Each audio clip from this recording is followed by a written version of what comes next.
지금부터는 오늘 있었던 대법원의 판결 소식 여러분께 자세하게 전해드리도록 하겠습니다. 이른바 곰탕집 성추행 사건이다 해서 CCTV 영상이 계속 뉴스에 나왔던 거 혹시 기억나십니까? 대법원이 오늘 최종적으로 확정 판결 내렸습니다. 가해자로 지목된 사람에게 유죄를 선고한 원심 판결을 확정했습니다. 대법원이 왜 CCTV에 분명한 성추행 장면이 담기지 않았는데 왜 가해자에 대해서 유죄 판결을 확정했을까요? 이인희 변호사와 함께 알아보도록 하겠습니다. 변호사님 어서 오십시오. 안녕하세요. 이런 판결이 있을 때마다 늘 이인희 변호사님 바쁘신 것 같습니다. 예.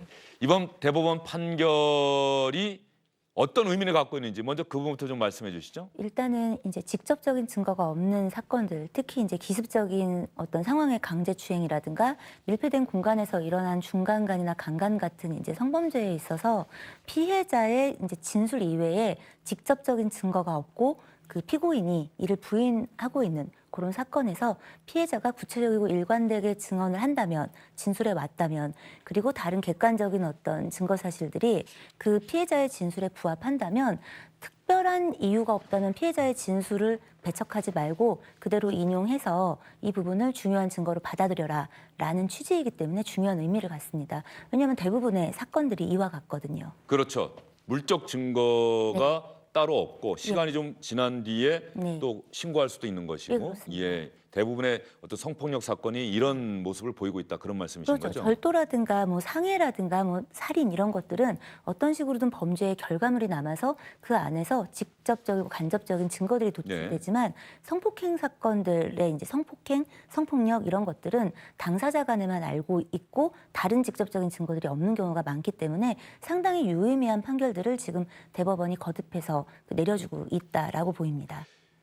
제 기억에는 가해자, 피고인도 계속해서 네. 나는 그런 사실이 없다, 억울하다 이렇게 주장을 해왔는데 네. 재판부는 특히 대법원은 원심 판결, 피해자 진술의 신빙성을 인정한 원심 판결에 잘못이 있다고 나는 대법원도 볼 수가 없더라 네. 이렇게 얘기를 한 거예요. 그 이제 흔히들 오해하시는 게 어떤 판결이 나오고 나면 이제 피해자의 진술 일관성과 구체성 때문에 뭐 믿을만하다 이런 구절만 나오니까 이제 재판부에서 그럼 피해자를 그냥 믿어줬어. 그러면 계속 똑같이 말을 하면 죄를 인정해 주는 거야?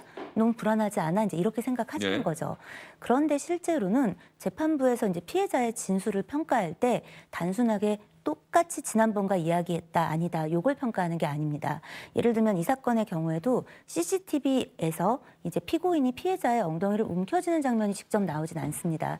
그런데 보면은 그 영상 전문가가 보더라도 그 접촉이 있었을 것으로는 보이는 어떤 그런 이 화면이다라는 진술을 했고요.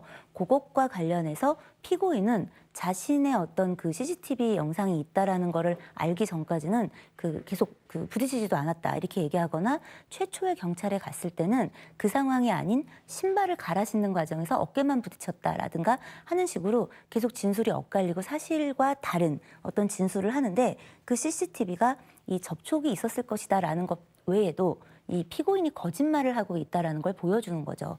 그렇기 때문에 이런 부분들을 종합적으로 평가할 때 피해자의 진술이 상당히 믿을만하다라고 평가한 것입니다. 그래서 저 CCTV 영상 같은 것을 보면서 말이죠. 기사들은 그렇게 많이 나왔던 것 같아요. 불과 몇 초 네. 만에 네. 과연 이러한 행동을 하는 것이 가능할까? 네. 뭐 이런 식의 기사 제목이 뽑히기도 했던 기억이 이게 나는데. 그 가해를 하는 입장 혹은 가해했다고 오해받을까 봐 걱정하는 입장에서는 너무 짧은 시간 아니야라고 이제 생각하실 수 있는데 저는 대한민국의 여성분들이라면 거의 대부분 이런 어떤 경험들은 한두 번 이상 다 갖고 있을 거라고 생각해요. 저의 경우도 불과 작년에 이제 어떤 영화제를 갔다가 예. 길에서 예. 맞은편에서 걸어오던 사람이 분명히 그냥 걸어오고 있었는데 순간 가슴을 치고 갔단 말이에요. 예. 그런데 이런 경우에 이거를 만약에 CCTV가 이제 그때는 없어서 예. 조회해보거나 하지 못했지만 그거를 그 초로 재면 그게 3초겠어요, 4초겠어요. 실은 그거는 불과 1초 남짓의 이제 시간들 그런 기습적인 추행들이 많은 거죠. 그래서 이 강제 추행의 요건이 그 추행의 고의의 부분도 있어서 폭행 협박도 있지만 그 외에 기습성 기습적으로 어떤 행위를 하는 것도 인정을 하고 있습니다. 그래서 이런 범죄들은 상당히 보편적으로 많이 나타나고 있는 그런 범죄고요. 보통 행위했던 가해자들이 반복해서 행위를 하는데 주로 신고를 잘 안 해요, 피해자들이. 누군지 모르고 스쳐 지나갈 때도 많고 하기 때문에 그냥 넘기는 거죠. 그래서 단순하게 이 사람들이 초범이다라는 걸로 이 사람이 처음 우연히 이렇게 손이 스쳤다가 이런 오해를 받은 게 아닐까라고 하는 것은 너무 이제 자신의 입장에 이제 이걸 보는 사람들이 이입하기 때문에 조금 실제 있었던 사실과는 조금 다른 예. 오해를 하는 부분들이 생기는 거죠. 이번 사건 같은 경우는 1.3초가 어떤 그 핵심이 되는 시간이다라고 네. 하는데 지금 다른 뉴스를 좀 보니까 1.4초, 네. 1.4초예요. 0.1초 정도의 차이가 있는 네. 건데 이 사건은 이번 대법원 판결과는 좀 다른 판결이 나왔던 것 같은데 그 리포트 한번 보고 나서 변호사님과 이야기를 이어가도록 하겠습니다.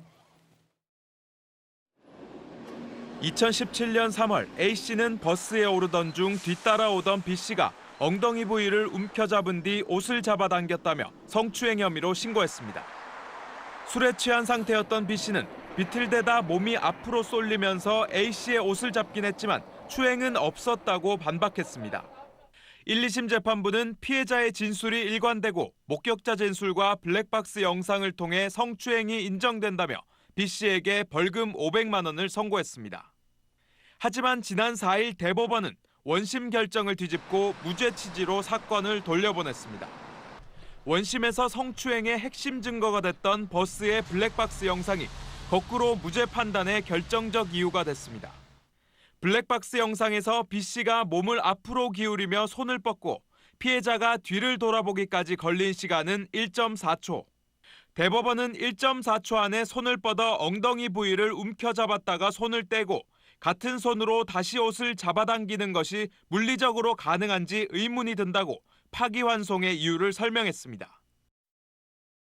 전영우 기자의 리포트인데 변호사님께는 또 그러면 이 영상 보신 분이 어떻게 0.1초 차이를 두고 대법원의 판단이 저렇게 다를 수가 있죠? 이렇게 아마 질문할 수도 있을 것 같아서. 그 이제 시간적으로는 비슷한데 사실 사건 구성에는 몇 가지 좀 차이가 사건 발생합니다. 자체에 결정적인 차이가 있다. 네, 그러니까 예를 들면 그 곰탕집 지금 이번에 대법원 판결이 나온 사건 같은 경우는 행위가 한 가지입니다. 그러니까 이렇게 움켜쥐고 엉덩이 부위를 바로 움켜잡았다. 가는, 예. 그러니까 움켜쥐고 가는 이 행위는 지금 제가 이렇게 해봐도 그게 한 1초, 2초 요 간격 예. 안에 일어날 수 있는데 지금 이제 나온 저 버스 안에서의 사건 같은 경우는 행위가 두 가지인 거예요. 그러니까 피해자가 진술한 행위가 엉덩이를 이제 잡았고 그 다음에는 옷을 잡아당겼다. 그러니까 이 행위가 두 가지니까 이 두 가지 행위가 일어나기에는 조금 이 시간이 좀 짧지 않느냐, 그 가능성이 있지 않겠느냐라는 거고 또 하나는 이 지금 일어난 공간이 곰탕집 같은 경우는 일반적인 이런 이제 건물 안에 어떤 그 안정된 공간이고요.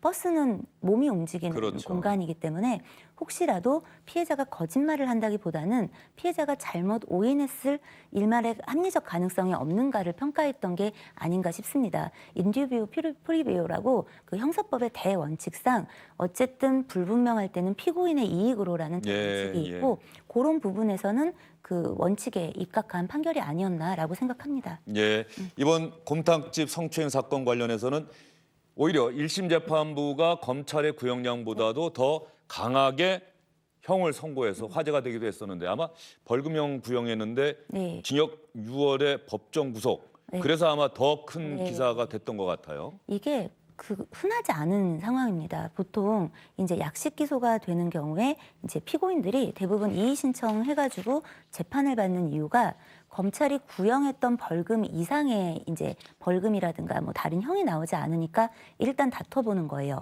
나 무죄다 혹은 뭐 나 벌금에 깎아달라 뭐 이런 식으로.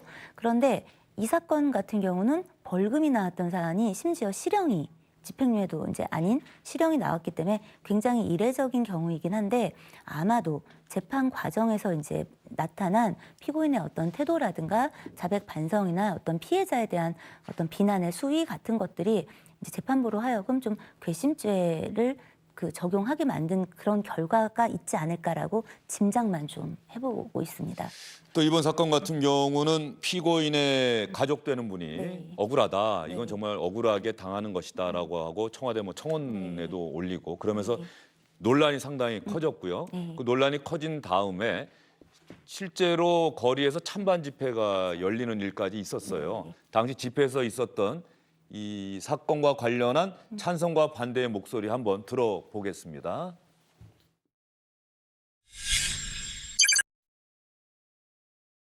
그 상황에서 성추행을 하는 것이 상식적으로 말이 안 된다. 이런 주장을 하는 사람들에게 대묻고 싶습니다. 그렇다면 얼굴도 모르는 사람을 징역 살게 하려고 갑자기 뒤를 돌아보고 무고한 사람에게 성추행을 했다고 말하는 것은 상식적으로 말이 되나요? 유죄 추정을 하면 싸우는 상대방은 공권력이 됩니다. 국민의 권한을 위임받은 공권력과 국민이 싸워 이겨내야 하는 것입니다. 심하면 유치장에서 대리인을 통해 스스로 무죄를 증명해야 합니다. 그런데 증거는 찾을 수가 없습니다. 무슨 일을 저질렀으면 행동에 대한 뭔가 결과가 남겠죠. 증거가 남겠지만 하지 않았다는 증명은 어떻게 할 수 있을까요? 변호사님께 마지막 질문을 드려볼게요. 이제 찬반 목소리 다 네. 들으셨어요. 변호사님이 찬성과 반대 이야기하신 분들에게 어떻게 말씀해 주실까요? 우리가 이제 보도를 통해서 접할 수 있는 사건의 내용 혹은 일방이 전하는 사건의 내용은 이 보는 사람 입장에서는 한계가 있습니다. 네. 실체적 사실관계를 파악하는 거에. 그런데 각자 이 부분에 자기의 입장을 자꾸 투영하는 거예요. 그러니까 나는 하지 않았는데 혹시 하지 않는 사람인데 혹시 누군가 나한테 이런 주장을 해서 내가 저렇게 몰리면 어떡하지? 또 한쪽에서는 내가 이런 일을 당했을 때 누군가한테 말을 했는데 믿어주지 않거나 그 사람을 잡지 못하고 혼자 굉장히 마음앓이를 했던 이 경험치들 안에서 그 사건에 각자의 입장을 투영해서 실은 그 사건에 대해서 이야기하고 있는 게 아니라 각자의 이야기를 하다 보니까 이 갈등이 심화되는 게 아닌가 싶습니다. 그래서 우리들이 어떤 사건을 접하게 될 때 그 사건에 좀 생략되어 있는 소식들과 기록들과 증거가 있고 단순하게 피해자가 이제 어떤 증거 없이 진술만 했는데 그게 받아들여지는 거 아니냐라고 생각하지만 실은 그렇지 않습니다. 지금 이 곰탕집 사건 같은 경우도 만약에 그 CCTV와 부합되는 피고인이 그런 진술을 계속해서 일관되게 해왔고 그리고 만약에 다른 주변의 사람들도 그렇게 일관되게 만약에 이제 피고인 쪽에서 이야기를 했다면 피해자의 진술만으로는 아마도 유죄가 입증되고 판결이 되기가 어려웠을 수 있는데 그렇지 않은 사정들이 있고 다만 그것이 판결문에 실리지 않았을 뿐이라는 것들 그리고 다른 많은 사건들도 그럴 수 있다라는 거를 이런 사건들을 보면서 불안하고 분노하는 마음이 있을 때 그런 걸 한 번쯤 돌아보면 좋지 않겠는가라고 생각합니다. 네, 이은희 변호사님과 함께 이른바 곰탕집 성추행 사건 대법원에서 유죄 확정 판결 났습니다. 이 사건에 대해서 자세히 알아봤습니다. 말씀 잘 들었습니다.